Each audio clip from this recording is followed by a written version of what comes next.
Tracking all of your credit card annual fees and when they are due can get time-consuming, whether you are juggling dozens of cards like I do, or you're a beginner who has just gotten started.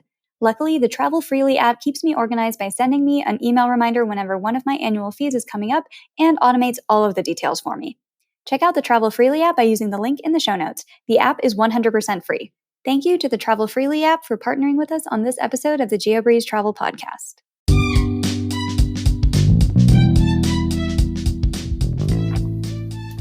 Welcome to the Geobreeze Travel Podcast, a show for anyone wanting to level up their travel hacking lifestyle.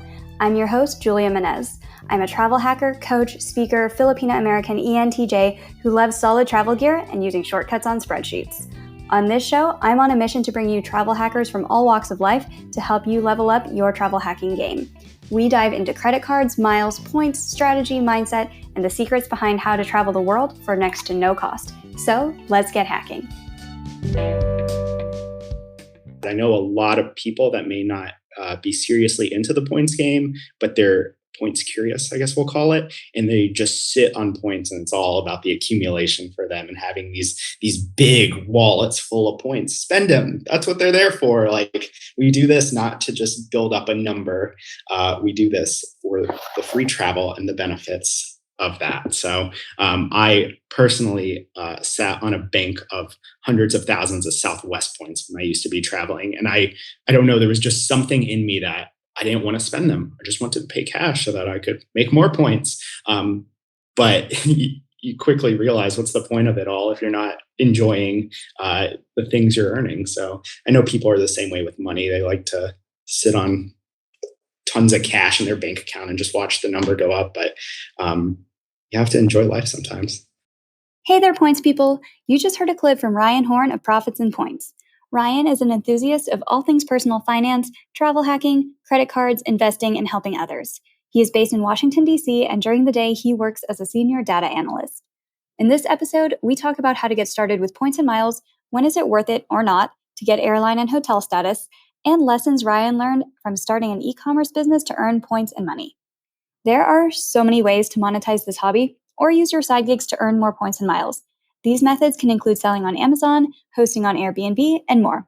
If you are interested in learning more about different side gigs that can earn you a lot of points and miles and money, check out this month's masterclass where we will cover ideas on how to get started.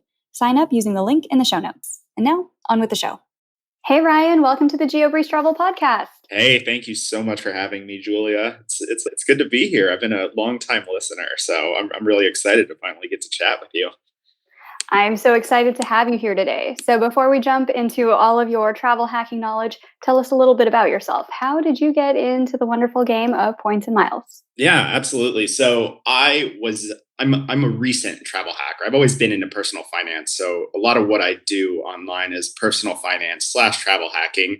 But it started, I want to say I was always into personal finance. And then about 3 or 4 years ago, I was traveling a lot for work and I just wanted to get into a lounge. I wanted lounge benefits. So I got an American Express Platinum card, which is a great benefits card. I know you've talked about this in the past. Not super great for points aside from like the 5 times on flights and stuff. But I got that and I started putting all my spend on that. And then I realized, wait, there's got to be a better way to do this than the one time point for most things. So after that, I kind of fell into it. And I was already traveling and I was a status chaser and all that, but I tried to do it before entirely through flights. I was flying every week and I feel like they really make it harder nowadays to really achieve a good amount of points or status or anything just by flying or staying in hotels. So that whole world kind of opened up to me when I got that card. So yeah, but I'm based out of Washington, D.C. and I work I'm a consultant for the government at the moment. So that keeps me on the road a lot too. So yeah, just kind of all the traveling that I do for work has got me into this. That's awesome. So when you travel for work, do you get to charge it on your personal credit card and then get reimbursed? So You don't even have to pay for your travel, but you get all of the points and miles by charging it yourself? Yes, actually. So I previously worked at two other companies and they had their standard corporate card that you had to use. I'm working for a small consulting firm now. There's like 150 of us, and we are allowed to put whatever we want on our own personal card. So there are other points enthusiasts in the company. And every time we have like a $10,000 charge or something, everyone will be fighting to like get their credit cards in the game to earn the points on it, on whatever the purchase is. So yeah, it's definitely a nice perk, but I see them slowly teetering away from that because some people like myself have greatly taken advantage of being able to do that and booking other people's flights and stuff too. So You booked other people's flights, like outside of the company? no, within the company, like if like our team is going somewhere, I'm just like, hey, like I'll book everyone's flights. You'll get a free bag if I do that too, you know. So I think we're all those people that are in this community where we go out to dinners and we're like, everyone just want to Venmo me. I'm trying to take that to an extreme with the travel at work too. So I Nice. don't mind an expense report to get extra miles and points. Yeah, that's a nice Yeah. perk when you work for certain consulting companies and they don't force the corporate card on you. So you said you got into this game pretty recently. When you first got into it, were you one of those people who was like, oh, let's do one card at a time?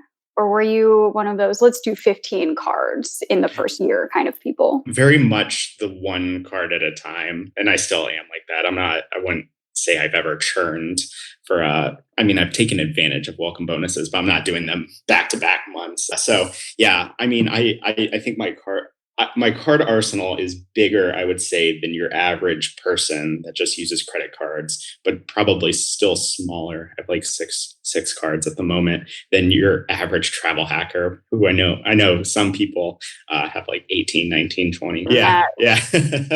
So yeah, I'm a believer that you don't need a bunch of cards as long as you have the cards that are going to be give you the benefits of where you spend your money. So, for example, the American Express Gold Card, everyone eats. I think everyone should have that card in their arsenal. But yeah, I maybe one of these days, I might start picking them up faster. So.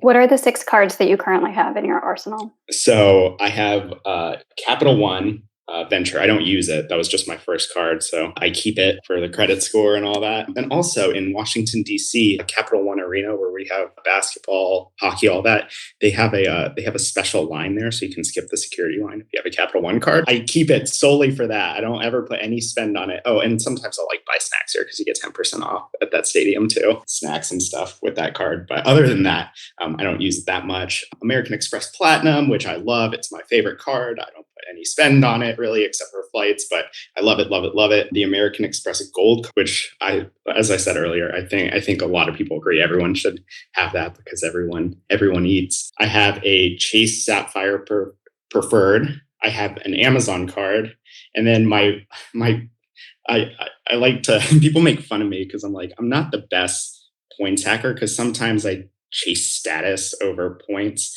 which I think everyone's in this for their own reasons. But I have a co-branded Delta American Express card, the platinum one, because I am an avid Delta flyer and I chase status, and they have the mile waiver where you don't have to get the dollar spend to get status. So I load a little bit more on that card than I probably should. I put restaurant spend on there when it's only 2 times Delta points instead of using my gold sometimes just because I'm trying to hit that 25,000 in a year. But yeah, so those are my 6, and I'm thinking I'm going to get an Aspire soon, Delta Aspire, just for the diamond status and all that. So I already have that in my next list for a credit card. So What kind of perks do you get with Delta status? so even at the lowest one, you get upgrade, first class and domestic upgrades, which I think with American and some of the others, you have to be a higher status. Is that correct?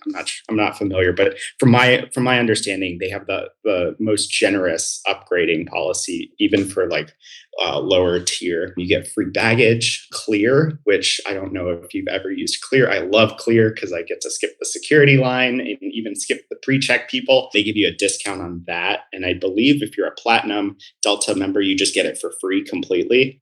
Priority the phone line. There's a priority phone line, which I have found very useful over the past year, especially towards the beginning of COVID when I needed to cancel flights. Yeah. There's a lot of perks. I find value in it. I like the upgrades too. I'm a little bougie, I guess, in that. But yeah.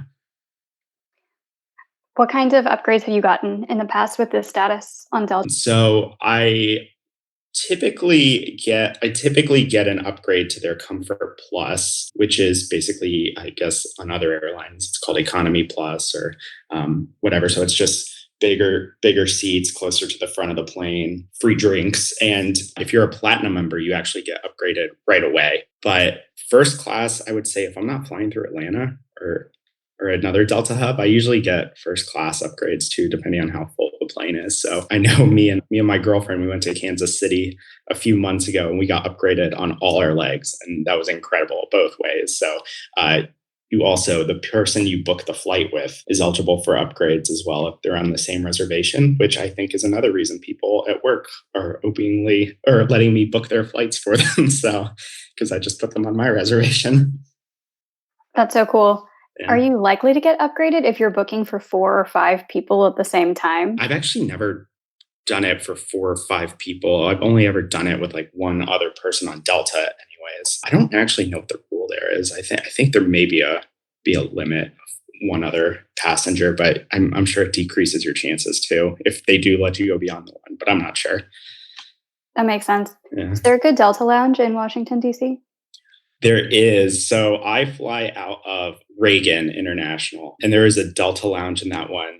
The bigger one at Dulles, I don't think there's a Delta lounge over there. Don't quote me on that. But yeah, it's a nice Delta lounge. So, and they're building a Centurion lounge at Reagan in the next 3 years. So that is very exciting. And I'm very much looking forward to that one. So have you gotten your girlfriend into this game as well? Does she have her own Amex Platinum? Are you just going to go to Centurion without her? What's the plan there? So she is not a big credit card hacker.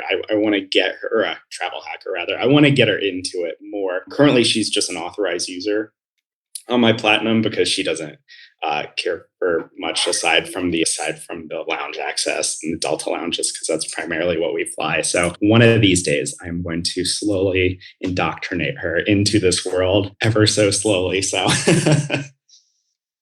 very cool. Yeah. And you said the next card on your list is the Hilton Aspire. Tell us, why is that one the next one on your list? Out of every card, I feel every hotel card anyways, it seems like you get the biggest bang for your buck. I don't know of many other cards aside from maybe the gold and the platinum where you pretty much can in the hotel land where you can pretty much like double the amount of worth you get in a year. I mean, it's a $450 annual fee, I believe, and you get $250 airline credit, one of the American Express ones. You get free night, free weekend night. You get free diamond status. Like everything in it is just worth more than that $450 for the life I live. I don't want to say that that's true for everyone, but with the number of nights I stay in Hiltons per year, I think the diamond status alone could justify that. So I'm currently only gold in Hilton, but that's through my American Express Platinum card. Makes sense. Yeah. When you are building your strategy for status, how much do you have to take 5 over 24 into account? So I haven't gotten close to that, honestly, just the way I've been applying for cards. I think in the future, if I start to speed up the cards, I'll need to take it more into account. But honestly, it hasn't really played a factor in my personal travel hacking journey yet. I don't know if you want to offer up an answer to that. Yeah. So for some people who are like, I want to get really deep into this game, open 6 cards my first year or something like that, we recommend going with the chase ones first, just because of the 5 over 24 rule, where if you've opened more than 5 cards in the last 24 months, Chase will reject your next application. So grab all the chase cards you want first. If you are like Ryan, where you're saying like, I only want to open 1 or 2 cards a year anyway, I'm not going to get near 5 over 24, and I'd much rather have the status that comes with one of these Amex cards because the Delta cards are American Express cards, that Hilton Aspire card is an American Express. Obviously, the Amex Platinum and the Amex Gold are going to be American Express. Those are technically counting against your 5/24, but if they're spaced out to where you're not applying for very many cards anyway, it's okay to put those first. So I know that it's very common that you're going to hear the advice, get the chase cards first because of 5/24. Mm-hmm. I tell people that too, but also the people I work with generally want to get as many points as they can to fly somewhere internationally for free or something, or fly a lot of domestic flights or get 4 family tickets. And they're like, we need a lot of points. How do we get a lot of free flights really quickly? And if you're doing that, go for chase. If you're like, I only want to take one super fancy flight and get treated like royalty when I walk in, American Express has some pretty good options for you. Absolutely. I agree with all of that. Some of the most commonly asked questions I get are, how do I get started with my strategy? Which hotel program is the best for me? How do I fly business class without spending 1 million points? How exactly does stacking different programs work? And I can never seem to find award availability. Where should I go to find it? If you are wondering any of these same things, check out the Patreon at patreon.com/geobreezetravel. There, you will find recordings of all of my monthly masterclass hangouts covering these topics, as well as some special bonus content. And we also have multiple opportunities each month to win gift cards. Check out the link in the show notes to join. This week's Patreon shout out goes out to Mindy. Thank you so much for being a part of the Geobreeze Travel Patreon community. So speaking of fancy royalty feeling trips, what is one of your favorite redemptions that you've gotten to take since you've gotten into travel hacking so far? So I feel like this is going to be a very different answer than most people like to give, especially for having just talked about loving status so much. But I actually really enjoy the ability to be spontaneous. And what I mean by that is booking flights same day to go get dinner in a different city, which I would never, honestly, ever pay the money for. And I know other travel hackers probably look at what I'm doing and they're like, that's such a waste of points doing that. But I think it's so fun. I love to be able to be spontaneous and to be able to have that. So that Kansas City flight a few months ago that we got upgraded every leg of the journey, we booked it the morning of. And we were like, we want to go to see her brother who lives out in Kansas City and grab dinner with them and then come back. So unlike most people, I'm sure most people answer that question with the fancy international trip upgraded. But for me, it's my favorite redemptions are the ones where I can be spontaneous, last minute, and live a spontaneous life. So, for sure, yeah, there's something to be said for having that freedom to just be like, I want to go have dinner over here one night, or hey, I bought a concert ticket and it was like last minute sale. Let's go to Chicago or New York or something, or wherever in the next couple of days. So there's definitely something to be said for having that kind of flexibility. Yeah. Where did you guys get dinner in Kansas City? Well, we ended up getting there a little late, so we went to Chick-fil-A with her brother, but we didn't even end up. It was still a blast, though. We got to see them. It was about the people at the end of the day, not the meal. So, I really thought you were gonna say one of like the barbecue joints that Kansas City is known for. Because for anybody who's listening and doesn't know, I'm from the Kansas City area. I'm from Blue Springs, Missouri, and so. Yeah, definitely was like, oh, is he going to name a restaurant that I know? Is it a restaurant that opened since I left and I don't know it? I mean, I know of Chick-fil-A. Yeah. I didn't realize you were from that area. I lived in Gladstone for a while, North Kansas City, so before moving to DC. So it is a small world. Yeah, it is. No one ever expects that I'm from Blue Springs, Missouri, but yeah. Not to get off topic, but I'm so excited for Kansas City to get a new airport because I think their current airport, if anyone's not familiar with the Kansas City airport, you can get from your gate out to your car in about 30 seconds because it's this weird, like long strip of gates that they've designed, but it's terrible. I've heard of someone having a layover there. I'm like, how'd you do that? Like, I would not want to wait in that terminal for 2 hours, but hopefully soon they'll be upgrading. I believe they are. They're working on it right now. So I didn't even know they did layovers in Kansas City because, yeah, growing up there, we were flying from there. Because it's such a long strip, the security checkpoints are really decentralized. So it's so fast because you only have 5 people in any given line. It's not like Denver or something where all of the security is in one place. And so you're bottlenecked waiting in that line with everybody else. With Kansas City, it's really decentralized. So that's nice. But yeah, if you're stuck there on layover, that sucks. I'm And sorry. as far as I'm aware, only Southwest does layovers there. I mean, there are a lot of Southwest lovers from the Kansas City area, and I think a whole terminal is Southwest, I believe. But yeah. All right. Awesome. And I know that you've had to fly to some like more remote places too in the past, like Aberdeen, South Dakota or something. Are you just paying cash for that? Or are you travel hacking that? What's some of your tips for if you have to fly into God knows where, Midwest America? Yeah, absolutely. So in the case of Aberdeen, for anyone that doesn't know, my girlfriend lives in Aberdeen, South Dakota. She just moved to DC, so things are going to be easier. I'd never want to go to that it's a one gate airport. They have 2 flights a day. And on the other side of security is a vending machine. And those are your only food options at that airport. But it honestly depends on my goals and what time of the year it is. Like I said, I probably value Delta status way more than most people. So if I need the miles, they just changed it recently where you can get qualifying points because they're encouraging people to fly again. You can get qualifying points for status on award flights, but that's not typically the case. So if I'm like close, I'll do cash. But yeah, typically I'm frugal too at the end of the day. So I try to use my Delta miles that I get from my Delta American Express Platinum card first before trying to transfer over anything with American Express because there are better redemptions out there with the membership rewards points probably. Does Delta fly into South Dakota? They do. Yeah. They are the only ones that fly into that airport. The 2 flights a day. You have to connect through Minneapolis. So yeah, I've gotten to know the staff and bartenders at the Minneapolis Delta lounges very, very well now. That's hilarious. So yeah, I've never been to South Dakota until this past year. I absolutely loved it. I know you've gone up a few times because your husband's from there, right? That's correct. We go into Spearfish. We would always just drive up when we lived in Colorado, and now we fly into Rapid City. And they have more than a vending machine, but still no lounges or anything like that. Yeah. Cool.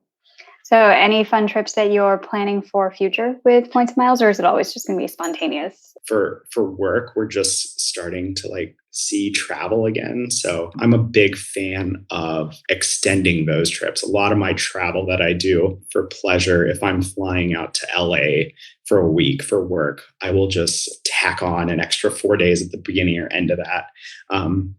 And then I guess that's kind of a travel hack in its own way too, because I'm not paying for the flight my company is. And I'm just paying for the extra hotel nights. So, but yes, the one I'm looking forward to the most right now is Chicago in August. I look forward to seeing you there. Yeah. And so with your Hilton Aspire that you're looking to open, that comes with a free weekend night to almost any Hilton hotel in the world. Is there one you have your eye on? I am looking at New York City. So my girlfriend, being from South Dakota, she hasn't really experienced the East Coast thing yet. So I think we're going to take the train or fly up and stay in Manhattan or something, because you can, like you said, you can use it pretty much anywhere as long as there's space available. So you can really take advantage and get your money's worth of that. Definitely a better use than using it in Aberdeen, South Dakota for an $80 a night hotel. So, oh God, never use a free night certificate in South Dakota. But yeah, the Conrad New York, that's a pretty swanky hotel. Let me know when you guys are up here. Come say hi, and then I'll go get drinks with you or something. Yeah, absolutely. And I don't remember who the content creator was. So I'm sorry for not giving you credit, but there was a YouTuber I watched, and he's more into travel than points, but he makes these travel videos, and he did this thing where he took the train up to New York and then flew back to see which one was faster. And I would like to try that as well when we go up. I think I'm going to train one way and time it, and then fly it the other way and time it as well. I thought that was a pretty cool experiment. That sounds fun. Yeah, I've taken the train from here to DC, and it's 3.5 hours. So yeah. Depending on how long you have to be waiting at the airport or something, it could be really close, actually. Yeah, absolutely. I don't think there's enough of us that talk about travel hacking Amtrak. I'm gonna start looking into that more, because I've never even thought about it either. So do it. Yeah, for sure. Yeah. Because trains can be a really inexpensive way to travel that I think the rest of the world is better at than America. A lot of Hmm. times, everyone in Europe is like, oh, just take the train. Or people in Asia are like, oh, just take the train. And we just don't do that enough here in the Yeah. US. Yeah. Absolutely. Speaking of frugality and stuff, talk a little bit about what kind of content do you produce on your Instagram? So I started it as a personal finance account, and then some of the travel hacking stuff came into it. So I would say it's about 50-50 right now, personal finance, travel hacking. I try to make it relevant. So if there's a new credit card offer that's out, you'll see a little more travel hacking content then. Tax season's coming up. So, or I guess it's depending on when you're listening to this, tax season is in April. Usually I will produce more personal content, personal finance content around then. So I try to just make it relevant towards this time, but I would say it's about 50-50. I'm all about frugality, and I would say I'm, if you're familiar with the FIRE movement, I think a lot of your listeners are. I'm curious about that too, so I explore a little bit into that as well.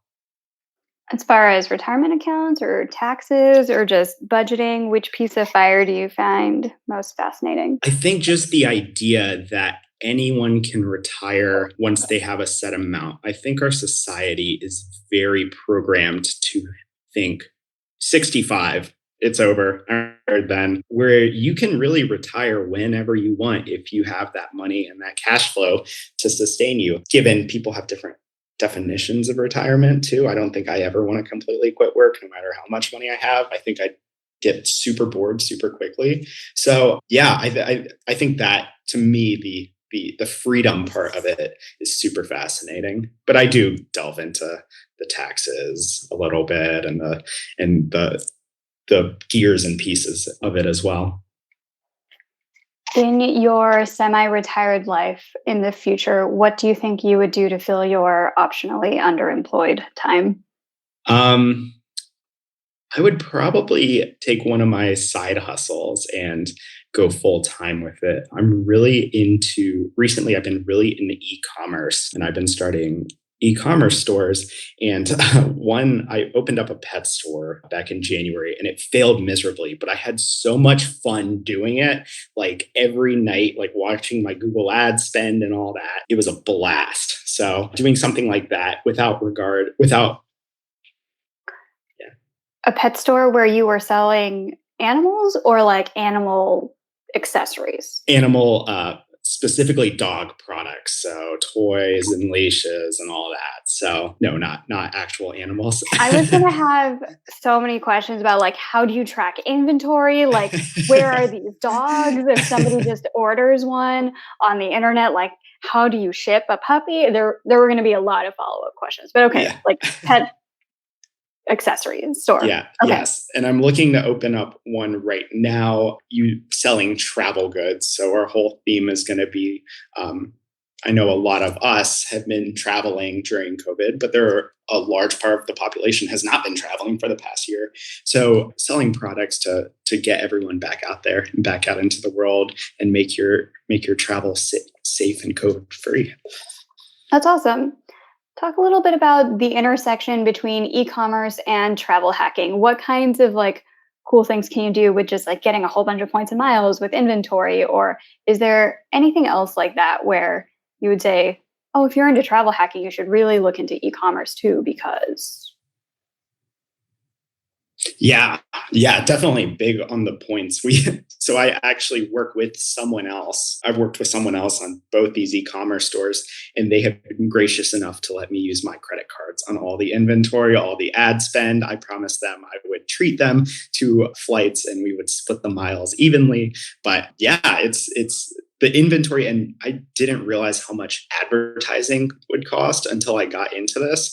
Google ads, Facebook ads, all that. Throwing that all on to credit cards too can rack you up points really, really quickly. So it's kind of like manufactured spend in a way, I guess, but not really, because I guess it's just business expense. So maybe we won't call it that, but it feels like it sometimes because I'm going through so much spend so quickly. So um, yeah. somebody asked me about manufacturer spending one time, and I was like, sometimes it's just going to be easier to do something like write an ebook, dump a whole bunch of money into promoting it with ads, and then sell the ebook, use the revenue to pay off the ads, and then just it's I think a little bit easier to do that, or at least less anxiety inducing than driving all over town turning credit cards into money orders. But also, there are different pieces of psychology where starting a business can be really scary to some people, where they're like, what if the ads don't work? And I'm like, okay, yeah, there's that. So, And lots to as we consider. found out with the pet store, that is an actual thing that happens. Ads do not work. Oh man, yeah, there. I stayed up so many nights late just working on advertising. But like I said, it was a blast. Like I could open up 100 of those and lose money on all of them. But if I'm at fire and I have an income stream, I don't care as long as I'm not like losing the house I live in or anything like that. So What was your favorite part? okay, this is going to sound very weird, but so there's this thing called fraudulent clicks when it comes to Google Ads. So what that is a you put a pot of money essentially into Google at the beginning of the day. So say I spend $50 on ads, right? And then my ads will pop up on Google at the top, Google Shopping, YouTube, etc. And you pay every time someone clicks on that ad, unlike Facebook where it's impression based. So what what I found out was we had a competitor at another pet store going in and finding our ads and clicking them to like exhaust our money. And that sounds so stressful. And I was so stressed out, but it was like so fun trying to track these people down and like ban locations. I don't know. It's just, I get to feel creative. I get to be my own boss. That was kind of a weird story to tell to it, but yeah, it's a blast. And of course, the miles and points that I get from using my credit cards on inventory and ads and all that. So yeah. Have you opened any business credit cards yet? No, not yet, but I have looked into it. I know that I would more points and miles opening up a business card though with some of those categories. Because right now, I mean, personal credit cards don't typically have a Facebook advertising beyond 1% or whatever, or one-time point. So yeah, I definitely need to. I definitely need to start going down that route for this. Yeah, Chase Ink Business Preferred, you get Yeah. bonus categories for shipping, which if you have an e-commerce store and you have to ship things anyway, there's that Yeah. for ad spend. And there were a couple other ones too, but really good card for e-commerce. Yeah, absolutely. I definitely need to look into it more, but like we talked about at the beginning, the status gets me sometimes where I'm putting things on not opportune cards, but we're all in this for our own thing. So I've been loading up my Delta Platinum with a lot of this business stuff just because I want to get that waiver. So Of course. And there's so many yeah, different ways to live a travel hacking lifestyle where some people yeah, are in it for the status. I love having status when I go to a yeah, hotel because I'm not traveling that often, where some people are really into it for like flying a family for free as much yeah, as you can. Or sometimes people are into just one really nice first class flight or hotel stay per year. Some people want to be traveling all the time. Some people like status. Some people just like seeing a huge points and miles bank in their award wallet, which don't do that because those are going to devalue. If you have 5 million points sitting there, you need to be doing something with those points. But people have different approaches to the game, which is always fun to hear about. yeah, absolutely. Cool. And so, since you've been getting into travel hacking, what would you say is your best one line piece of advice for listeners today? Spend your points. You kind of just touched on that, but points devalue over time, but also um, devaluation aside, I know a lot of people that may not be seriously into the points game, but they're points curious, I guess we'll call it, and they just sit on points, and it's all about the accumulation for them and having these big wallets full of points. Spend them. That's what they're there for. Like we do this not to just build up a number. We do this for the free travel and the benefits of that. So I personally sat on a bank of hundreds of thousands of Southwest points when I used to be traveling. And I don't know, there was just something in me that I didn't want to spend them. I just wanted to pay cash so that I could make more points. But you quickly realize what's the point of it all if you're not enjoying the things you're earning. So I know people are the same way with money. They like to sit on tons of cash in their bank account and just watch the number go up. But you have to enjoy life sometimes.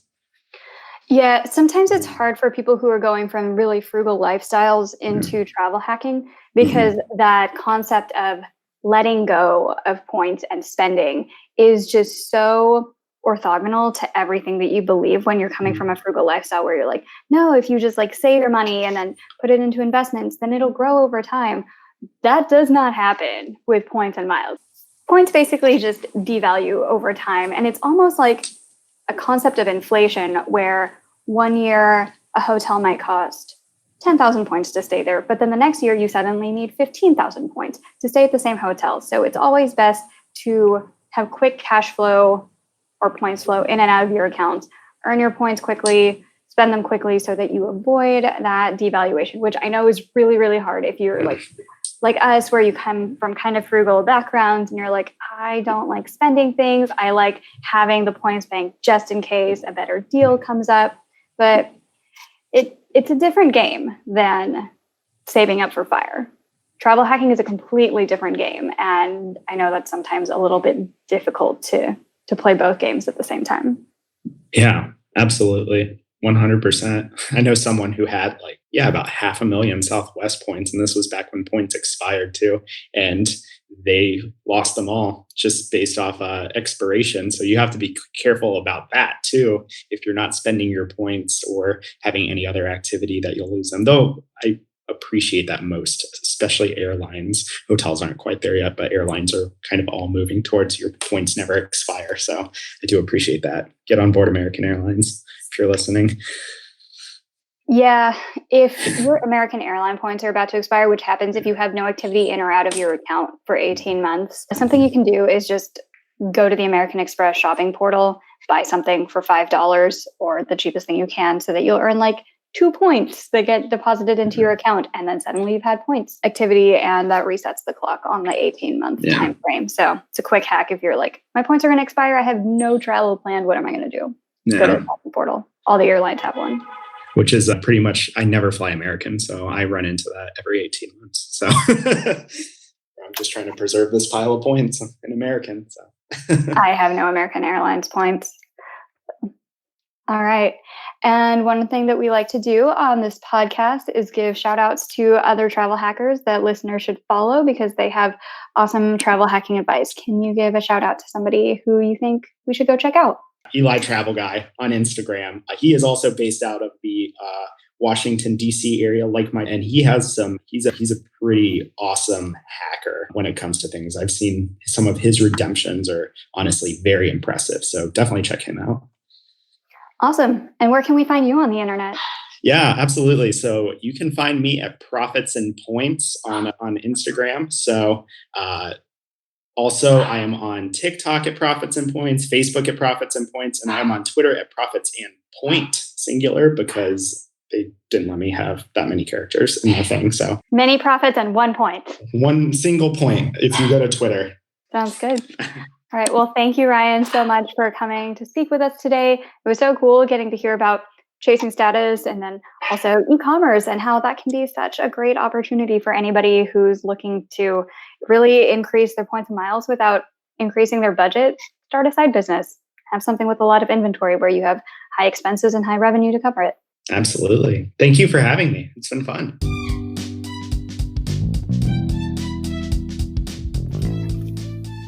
Thank you so much for listening to today's episode of the Geobreeze Travel Podcast.